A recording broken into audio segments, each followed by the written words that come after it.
சரியான ஆம்பளை ஏரியா கோயா. ஏதோ ஏரியா. ஏரியாக்கு வாயா நீ. ஏரியா சொல்லு. வாடா வாடா.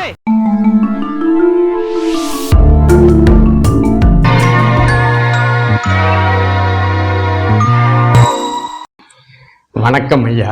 வணக்கம் தோழர். இந்த எக்ஸ் முஸ்லீம்ங்கிறவன் இந்த நாத்திகன் இவன்லாம் என்ன செய்கிறாங்கன்னு கேட்டால் சமீப காலமாக இஸ்லாத்தை வம்புக்கு இழுக்கிறாங்க. இஸ்லாத்தினுடைய கொள்கை கோட்பாடு, அந்த ஜிஹாது, பெண்ணுரிமை, தீவிரவாதம், நபிகள் நாயகம் எல்லாத்தையும் பற்றி விமர்சனம் பண்ணி வம்புக்கு இழுக்கக்கூடியவர்களே இறங்கியிருக்கிறாங்க.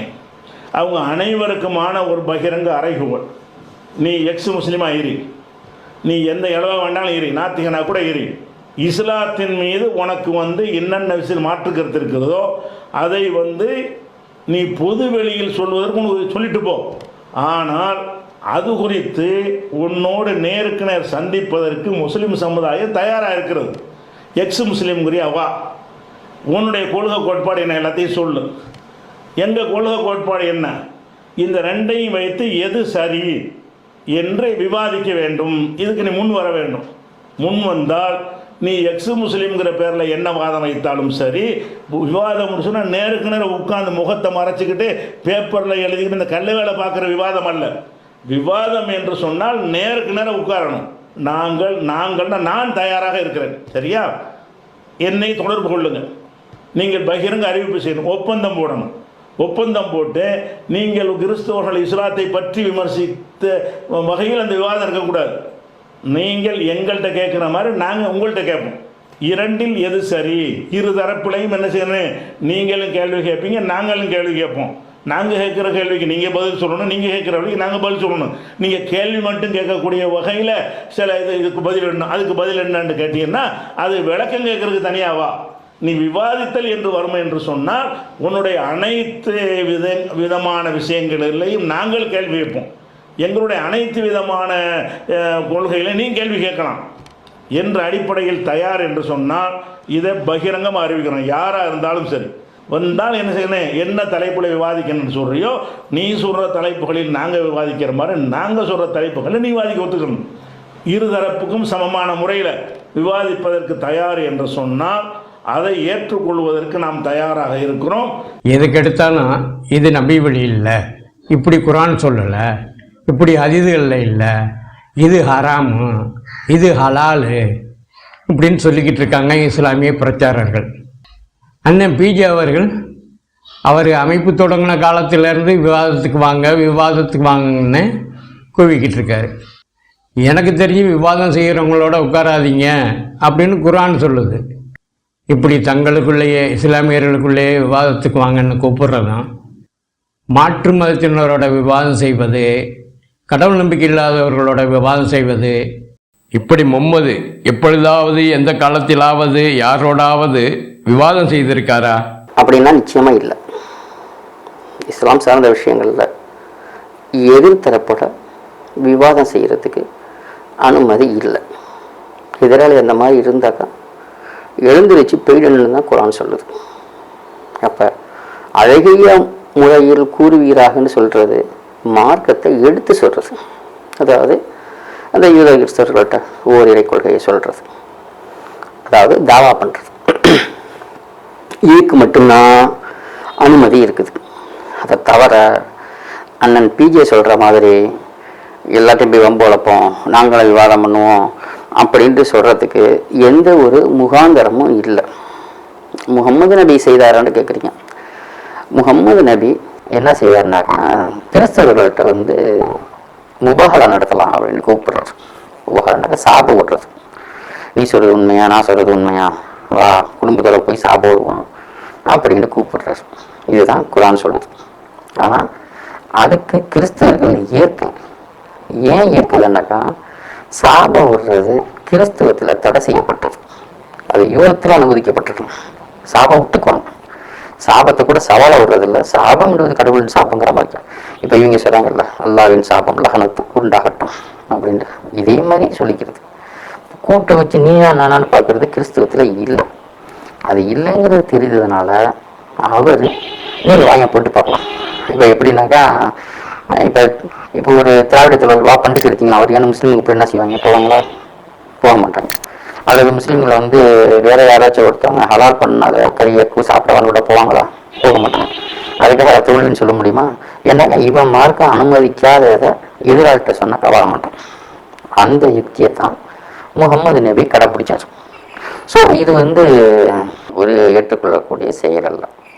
அதனால் விவாதங்கிறது நடக்கலை. ஹிஸ்ட்ரியில் எங்கேயுமே நடக்கலை. அதாவது நபிகளோ இல்லை கலிஃபாக்களோ இல்லை சஹாபிகளோ இல்லை தபதாபீன்களோ இவங்கெல்லாம் நடத்தவே இல்லை. மார்க்கத்தில்னு பார்த்தீங்கன்னாக்கா புள்ளித்தட்டு பண்ணோம்னாக்கா இதோட தான் நிற்கும். இதுக்கப்புறம் இன்றைக்கி உள்ளவங்க நடத்துகிறதெல்லாம் அதெல்லாம் ஒரு மார்க்கத்துக்கு போகிறாங்க. அதனால் விவாதம் இல்லை. ஏன் எக்ஸ் முஸ்லீம்கள்கிட்ட விவாதம் நடத்துகிறாங்கனாக்கா இவங்க தான் அந்த கான்செப்டை உடச்சி விட்றோம். இஸ்லாம்ங்கிறது ஒரு ஆபத்தானது, சமூகத்துக்கு ஆபத்தானது, அது ஒரு முஸ்லீம்களுக்கே ஆபத்தானது. அந்த விஷயங்களை நம்ம உடைக்கிறப்ப இந்த புரோகித கூடாரம் ஆடுதுங்க. ஏன்னா ஒவ்வொரு மதத்துக்குமே வந்து அதை நிலைநிறுத்தி கொள்வது புரோகிதர்கள் தான். அதாவது இந்து மதம்னு போனீங்கன்னாக்கா சாமியார்கள், பூசாரிகள் இந்த மாதிரி இருப்பாங்க. கிறிஸ்தவன்னு போனோம்னாக்கா பாதிரிகள் இருப்பாங்க. இஸ்லாம்னாக்கா மௌலிகள் தான். அப்போ இவங்க இங்கே ஆடினாக்கா இந்த வசூல் எல்லாம் நின்று போயிடும். அப்போ இந்த எதிர்ப்புக்கு வந்து எதையாவது ஒன்று சொல்லி சமாளிக்கணும். அதை தான் பிஜே செய்கிறார். விவாதத்துக்கு வாங்கன்னு உங்களை எல்லாம் அழைக்கிறார். எக்ஸ் முஸ்லீம் சொல்லிக் கொள்ளுகிறவங்க எல்லாருமே என்னுடைய விவாதத்துக்கு வாங்க. ஆனால் அதற்கு முன்னாடி ஒப்பந்தம் போடணும்னு சொல்கிறாங்களே. பொதுவாக வந்து விவாதம் பண்ணும்போது எதற்காக ஒப்பந்தம் போடுறோம்? ஒப்பந்தம் போட அவசியம் என்ன? நாங்கள் கேள்வி கேட்க போகிறோம், பதில் சொல்ல போகிறாங்க. ஏன் வந்து ஒப்பந்தம் போடணும்? அண்ணன் பிஜே வந்து ரொம்ப டெக்னிக்கலாக இதை யூஸ் பண்ணிக்குவார். இதுதான் அவருடைய ஃபார்முலா. அதாவது நம்ம எதெல்லாம் பேச போகிறோங்கிறத முன்கூட்டியே வாங்கிக்கிறது. ஒரு தந்திர முறை ஒன்று பண்ணுவானுங்க. இந்த குறி சொல்கிறவன், ஜோதிடம் பண்ணுறவன் என்ன செய்வாங்கனாக்கா எல்லாரும் கூப்பிட்டு வச்சுக்குவான். எல்லாரும் பெரிய சீட்டு எழுதி போட்டுக்குவான். அதில் ஒரு ஆளும் உட்காந்துருப்பான். அந்த ஒரு 100 சீட் இருக்குன்னு வச்சுங்களேன். அந்த ஒரு 100 சீட்டில் ஒரு சீட்டை எடுத்து அவன் ஆள் இருப்பான்ல, குமார் அப்படின்னு கூப்பிடுவான். ஆனால் ஆக்சுவலாக அதில் குமார்ன்னு இருக்காது, அதில் வேற ஒரு பேர் இருக்கும். இந்த பேரை உள்வாங்கிக்கிட்டு அவன் பேரை கூப்பிடுவான். அவர் வந்து பேசிட்டு போயிடுவான். இப்போ 2வது சீட் எடுப்போம். 2வது சீட் எடுக்கிறப்ப அதில் 3 சாமி இருக்குன்னு வச்சுங்களேன். முதல்ல பார்த்தீங்கன்னா குமார், அதை கூப்பிடுவான். இப்போ இவங்களுக்கு என்ன ஆகுண்டாக்கா ஆச்சரியமாக இருக்கும். கையில் அப்படி மூடி வச்சுக்கிட்டு தான் கூப்பிடுவாங்க. இது ஒரு டெக்னிக்கலாக யூஸ் பண்ணாங்க இந்த அருள் வாக்கு சொல்கிறேங்கிற பேசலாம். அதே மாதிரி தான் இந்த ஒப்பந்த கூத்து. என்னன்னாக்கா முதல்ல நம்மள்கிட்ட வந்து என்னென்னா கேள்வி, இவன் எதிரி எப்படி இருக்கிறான், இவன் என்னென்னா பேசுவான், ஏதோ செய்வான் அப்படின்னு சொல்லிட்டு அதை தன்னை தயாரிக்கிறதுக்காக உள்ள நுட்பம் தான் இந்த ஒப்பந்தம். இந்த ரோட்டில் குரலி வித்தை காட்டுவானே அவனை மாதிரி 2-3 பேரை அவன் ஆளுங்களை கூட்டத்தோடு நிற்க வச்சுக்கிட்டு ஜெய் ஜக்கம்மா ரத்தங்க கிச்சாவேன்னு பயங்காட்டியே பாக்கெட்டில் உள்ள காசை போட வைப்பானே. அந்த மாதிரி இவர் கூட்டத்துலேயும் 10-100 பேர் அவங்க ஆளை வச்சுக்கிட்டு இஸ்லாம் ஒரு இனிய மார்க்கன்னு நடத்துவார்.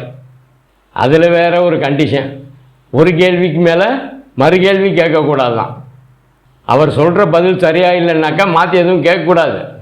அவர் சொல்கிறது தப்பு, அது பொருந்தாதுன்னு சொல்லக்கூட எதிர்த்து மாற்று கேள்வியை கூட கேட்க முடியாது.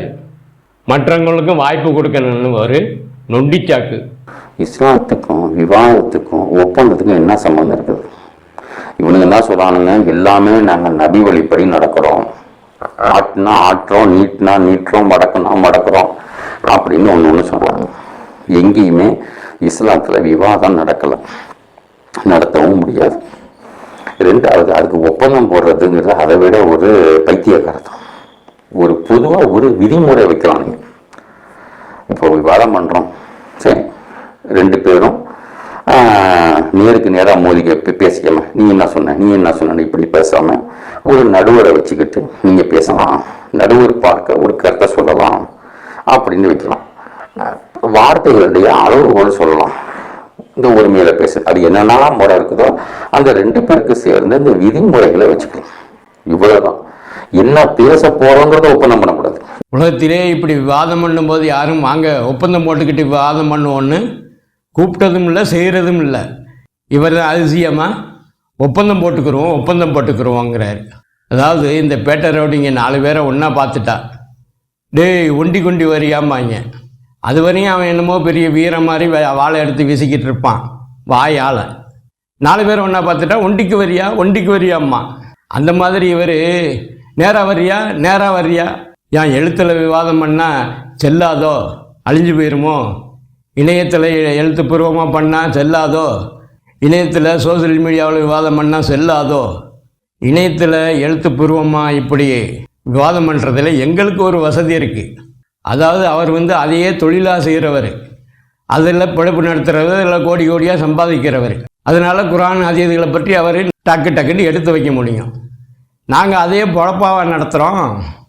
நாங்கள் என்ன அதையே சொல்லி கோடி கோடியாக அள்ளிக்கிட்டு போய்கிட்டு இருக்கோம். அதனால் எங்களுக்கு என்ன வசதின்னா, கேட்குற கேள்விக்கு தேவையான பதில்களை தேடித்தர்றதுக்கு அதில் ஒரு வாய்ப்பு இருக்குது. இவர் மட்டும் இல்லை, இவருடைய சிசியர்களும் தொண்டர் படைகளும் சோசியல் மீடியாக்களில் கேள்விகள் ஏதாவது கேட்டோம், இல்லை ஏதாவது விமர்சனம் பண்ணோம்னா, ஏய் நேராக வர்றியா, ஒண்டி கொண்டு வரியா, ஒப்பந்தம் போடுறியா, ஒப்பந்தம் போட்டுக்கிட்டு பேசுவோம், வா நேரா வா, இதைத்தான் பேசுவானுங்க.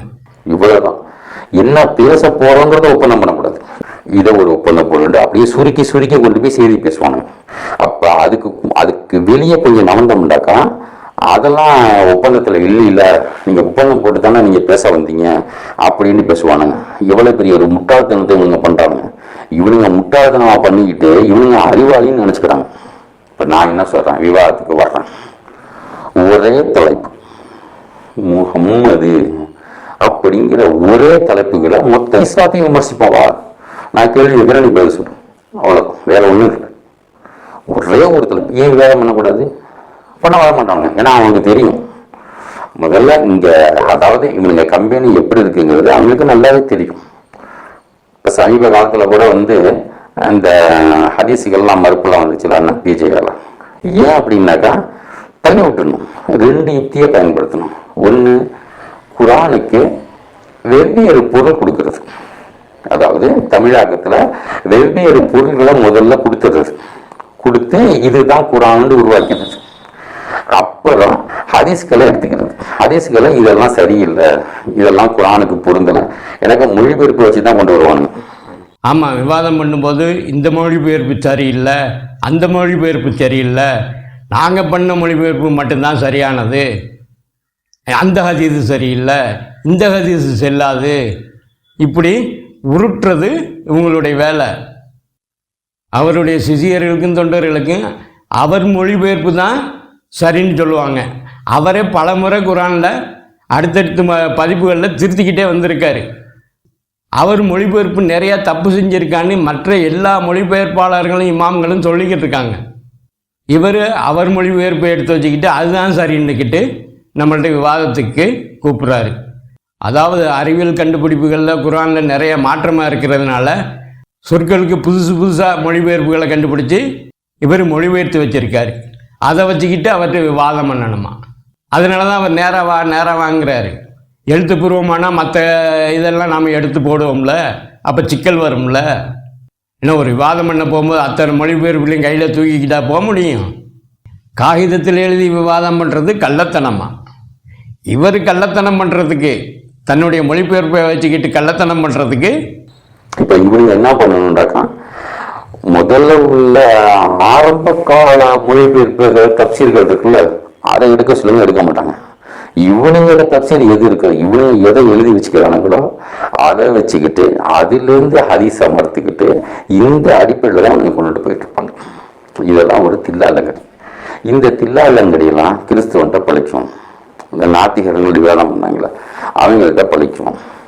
இந்த முஸ்லிம்களே பல பிரிவு இருக்குல்ல, இவங்க ஒரு அளவுக்கு மேலே இஸ்லாத்தை பேச முடியாது. பேசினாக்கா அது உடஞ்சி போயிடும்.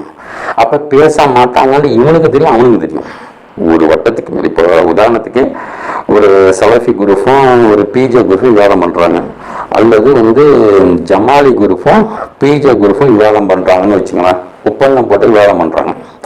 அப்போ ஒரு அளவுக்கு மேலே இவன் சில கருத்தை பேச மாட்டான்.